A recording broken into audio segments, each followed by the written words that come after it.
Hello students, उस video में किसी कारण से पूरा नहीं हो पाया था, तो अब इसमें हम आगे देखेंगे।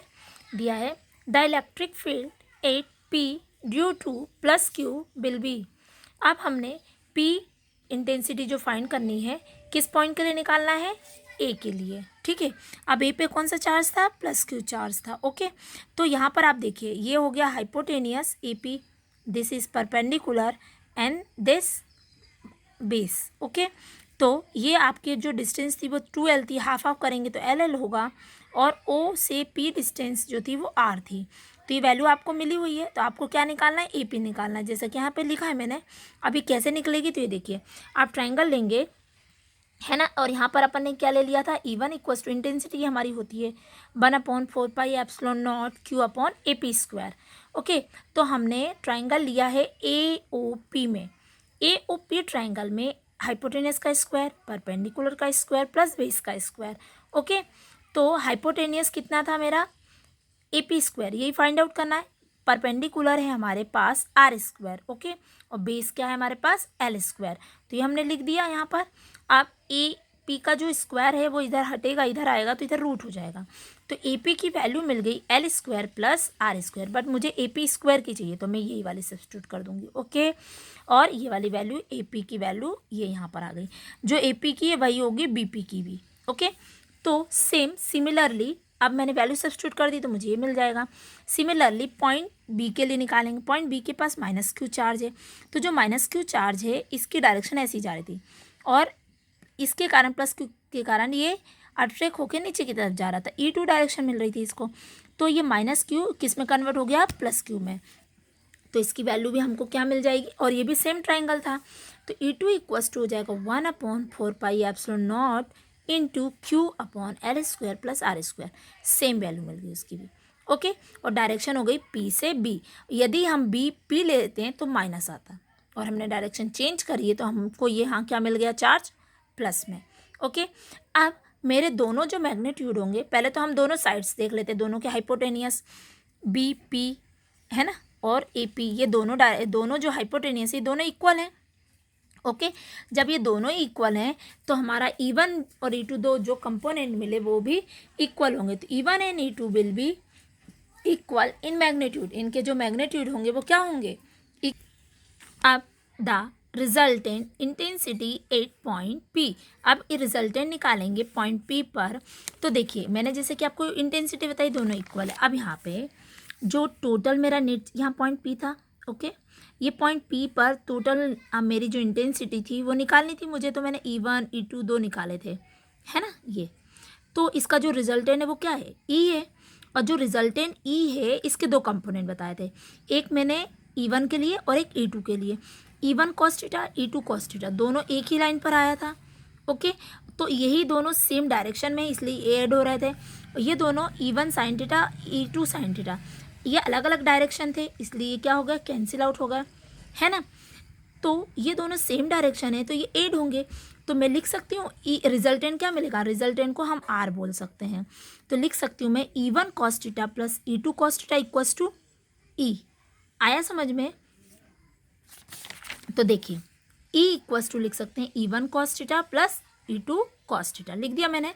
अब जैसा कि मैंने बताया दोनों की डायरेक्शन सेम है, दोनों इक्वल मैग्नीट्यूड है, पीछे भी लिखा है अपन ने, तो ये दोनों इक्वल हैं, है ना, इक्वल हैं, तो E1 cos थीटा तो सेम टू सेम रहेगा, E2 cos थीटा की जगह भी E1 cos थीटा लिख सकती हूँ, क्योंकि दोनों आपस में क्या है, इक्वल हैं। और यही सेम चीज़ें मैंने आपको यहाँ भी अभी बताई थी, ये लिखी हुई है देखिए। ओके, और इनकी डायरेक्शन भी इक्वल ही है, मतलब सेम डायरेक्शन है, इसलिए ये आपस में क्या होंगे, इक्वल होंगे। तो ये इक्वल हो गए, तो दोनों को आप जब ऐड करेंगे तो आपको मिलेगा 2E1 cos थीटा मिला, तो ये आपको 2E1 cos थीटा मिल गया। अब 2 सेम रहेगा, E1 की जो वैल्यू आपने निकाली वो रख दीजिए, तो 1/4πε0 इंटू Q/AP², ये E1 की वैल्यू आई थी, ये रख दिया अपन ने। cos थीटा हमें नहीं मालूम तो हमने सेम टू सेम रहने दिया cos थीटा को। ओके, अब जब मुझे cos थीटा फाइंड आउट करना है, अब मैं AP की पहले वैल्यू रख देती हूँ, तो AP की वैल्यू क्या थी, आप चाहें तो डायरेक्ट ये लाइन लिख सकते हैं, तो AP की वैल्यू थी R² या L², आगे पीछे हो सकता है, तो R² प्लस L², ये वैल्यू थी AP की, ये सब्स्टिट्यूट कर दी, cos थीटा सेम रहने दिया।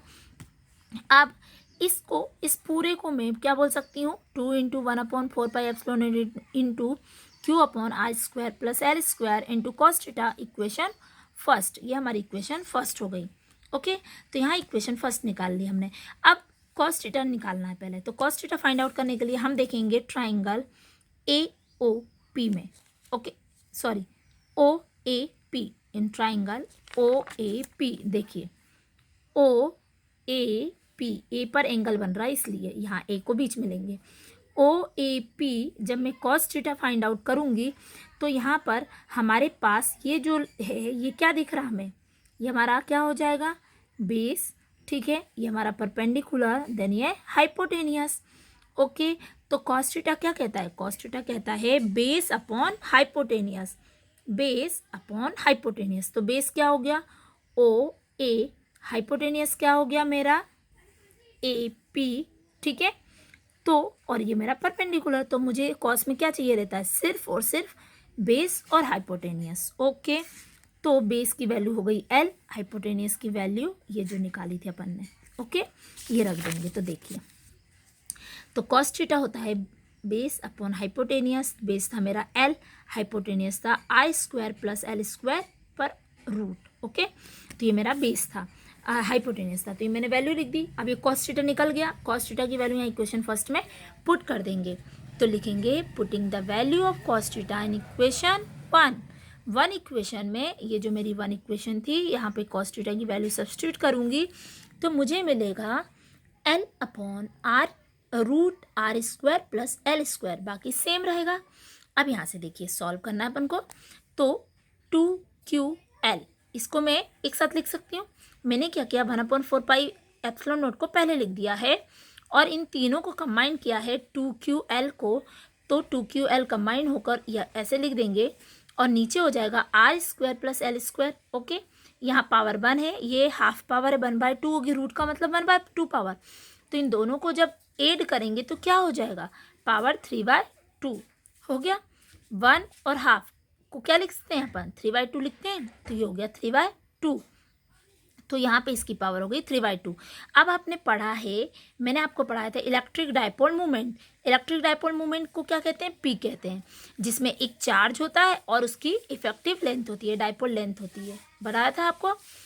तो यहाँ पर इलेक्ट्रिक डायपोल 2QL क्या होता है हमारा P होता है, तो इसकी जगह पर मैं क्या रख दूँ इसकी प्लेस पर P, तो यहाँ पर हो गया P आ गया है ना, तो ये P हो गया। अब आप E की वैल्यू जो चल रही थी वो हो जाएगी 1/4πε0 इंटू P/r² प्लस L² का whole power 3/2। Okay, question second मिल गई हमको। अब मैं यहाँ पर हम बोल सकते हैं जो L है हमारा वो if the value of L is negligible than that of R, R से जो L की वैल्यू होगी वो बहुत ज़्यादा निगलेबल होगी, मतलब बहुत ज़्यादा स्मॉल है। ठीक है, तो R से लेस देन बोल सकते हैं हम L को, तो L जो है लेस देन R है, तो L को निगलेक्ट कर देंगे और यहाँ पर सिर्फ बचेगा क्या R की पावर R² की पावर 3/2। तो मैंने क्या किया डायरेक्ट लिख दिया है I² से स्क्वायर कैंसिल हो जाएगा, बचेगा 3, तो R की पावर क्या हो जाएगी 3। मीन्स इंटेंसिटी आपको मिल गई है 1/4πε0 इंटू P/r³ ओके, ये 1 है। ठीक, और इसकी जो यूनिट होती है वो न्यूटन कूलम इनवर्स होती है। ओके, तो आप कह सकते हैं this is the formula of electric field intensity due to an ideal dipole. एक आइडल डाइपोल के लिए ये इलेक्ट्रिक फील्ड की इंटेंसिटी का फॉर्मूला है, किसके लिए कोएक्सियल के लिए, ब्रॉड साइड के लिए, या फिर क्या था इक्वेटोरियल के लिए। ओके, तो यहाँ पे आपका फिनिश होता है।